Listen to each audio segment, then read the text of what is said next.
والسلام على نبيه المصطفى وعلى آله وصحبه أجمعين. أما بعد، قال الله عز وجل: يا أيها الذين آمنوا قوا أنفسكم وأهليكم نارا.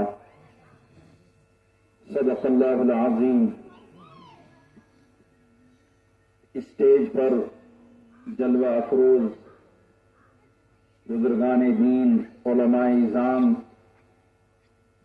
سامعین کرام، پردہ نشین خواتین، بزرگوں، دوستوں، عزیزو، السلام علیکم ورحمۃ اللہ وبرکاتہ. اس پہاڑ کی چوٹی پر ہم لوگ جو مکتب کے ان ننھے منھے بچوں کا پروگرام چل رہا ہے، ان کی سماعت کے لیے ہم یہاں بیٹھے ہیں. اصل پروگرام انہی بچوں کا سننا ہے. ان بچوں نے محنت کی ہے اور سالانہ کارگزاری یہ پیش کر رہے ہیں، اور اس کو مکتب کہتے ہیں. صبح مسا کی محنت جس گاؤں، جس بستی میں ہوتی ہے، ہم اس کو ہلکے میں نہ لیں. کسی بھی معاشرے میں مکتب کا وجود ریڑھ کی ہڈی رکھتا ہے. جس طرح سے پیٹرول پمپ سے تیل سپلائی ہوتا ہے اور گاڑی چلتی ہے، اسی طرح سے ان نونہال بچوں کی زندگی میں اسلامی اصول، اسلامی تعلیم کا راسخ کرنا اس تیل کے مانند ہے. سب سے زیادہ والدین کو بچے کے لیے جو تحفہ ہونا چاہیے، جو گفٹ ملنی چاہیے، کسی باپ کا بچے کے لیے، کسی ماں کا اپنی اولاد کے لیے، کسی دادا کا پوتے کے لیے، دادی کا اپنی پوتی کے لیے یا پوتے کے لیے بہترین گفٹ کیا ہونا چاہیے؟ ہم لوگ کپڑا خرید کر دیتے ہیں یا اور کچھ چیزیں ان کو خرید کر دیتے ہیں اور گفٹ دیتے ہیں، یا ماں باپ زیادہ یہ فکر کرتے ہیں کہ اس کے لیے بہترین عصری علوم. لیکن سب سے بہترین ہدیہ، گفٹ اولاد کے لیے، ایک بچے کے لیے، اس کے لیے اخلاق ہے، کردار ہے، اور آقا نامدار محمد عربی صلی اللہ علیہ وسلم کی تعلیمات ہے. اگر ہم نے ان نونہالوں کی تربیت کی فکر نہیں کی تو جو حالات نظر آ رہے ہیں، وہ دن بھی دور نہیں ہوگا کہ ہم لوگوں کو اپنے ایمان کا تحفظ کرنا مشکل ہو جائے گا.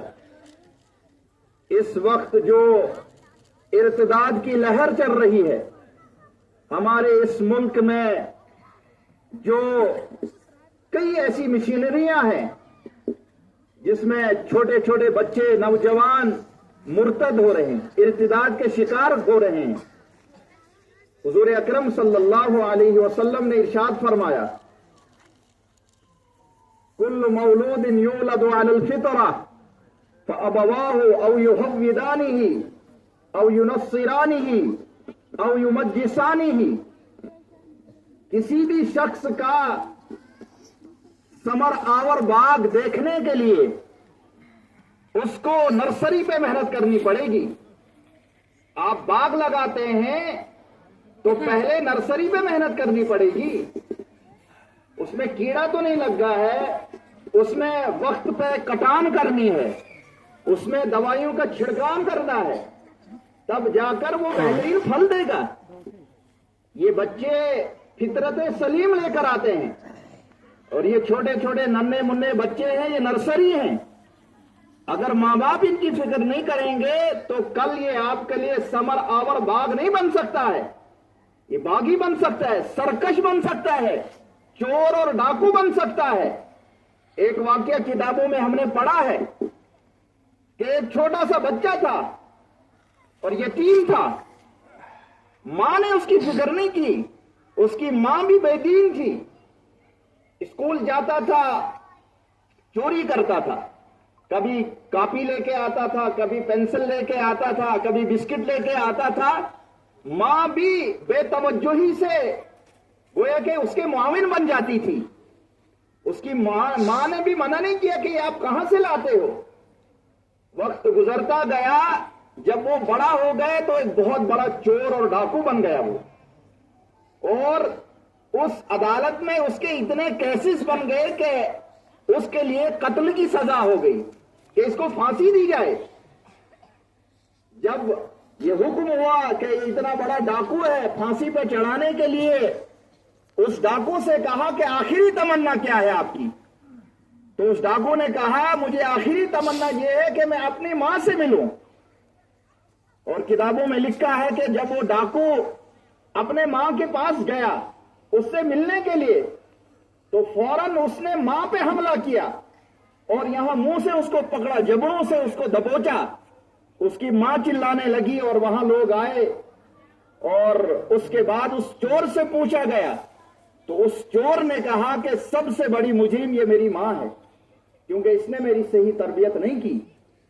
اسی لیے حضور اکرم صلی اللہ علیہ وسلم نے بھی یہ ارشاد فرمایا کہ ہر بچہ فطرت سلیم لے کے آتا ہے اور یہ ماں ایک کوڑا کاغذ ہوتا ہے، سفید کاغذ سے اس کو تشبیہ دی گئی ہے کہ جس میں کچھ بھی نہیں لکھا گیا ہے. ایک بڑا آدمی جو ہوتا ہے اس پہ لکیریں ہوں گی، اس کے دل و دماغ میں، ذہن میں بہت ساری باتیں ہوتی ہیں، لیکن یہ ایک بچہ معصوم ہوتا ہے، بے گناہ ہوتا ہے، فطرت پہ ہوتا ہے. یہاں تک کہ جب یہ ماں کے رحم میں ہوتا ہے، مادر رحم میں ہوتا ہے، وہیں سے ہی یہ علم لینا چاہتا ہے. اس کو علوم ملتے ہیں. دنیا میں جو بڑے بڑے